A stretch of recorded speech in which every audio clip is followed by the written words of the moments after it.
হরে কৃষ্ণ প্রিয় দর্শকবৃন্দ।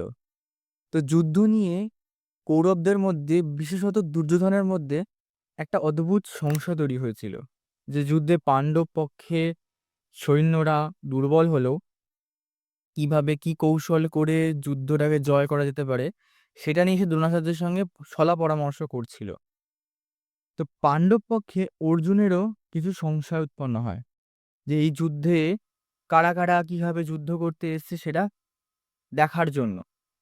তো চলুন জেনে নিই আমরা যে ২১, ২২ এবং ২৩ নম্বর শ্লোকে অর্জুন এখানে কি বলছে। অর্জুন উবাচ সেনায়োরুভয়োর্মধ্যে রথং স্থাপয়াম্যুচ্যতে যাবদেহাত্মনিরীক্ষ্যং যোধভূ কামনাবস্থিতান কৈর্ময়া সহ যোদ্ধাবমাস্মিন রণসমুদ্যমে। অর্জুন বললেন, হে অচ্যুত, তুমি উভয় পক্ষের সৈন্যদের মাঝখানে আমার রথ স্থাপন করো, যাতে আমি দেখতে পারি যুদ্ধ করার অভিলাষী হয়ে কারা এখানে এসেছে এবং এই মহাসংগ্রামে আমাকে কাদের সঙ্গে যুদ্ধ করতে হবে।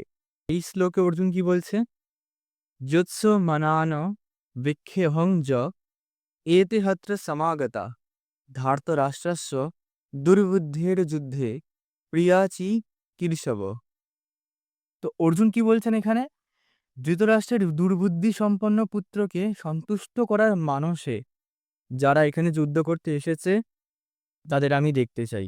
যুদ্ধে কেবল দুর্যোধনের মনেই সংশয় ছিল না, যুদ্ধে অর্জুনের মনে একই সংশয় দেখা যায়।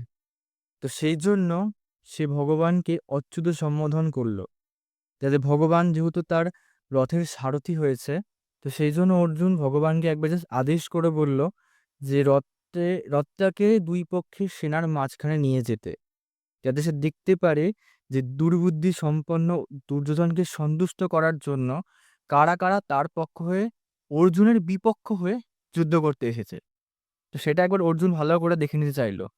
তো তার জন্য সে ভগবান শ্রীকৃষ্ণকে আদেশ করলো।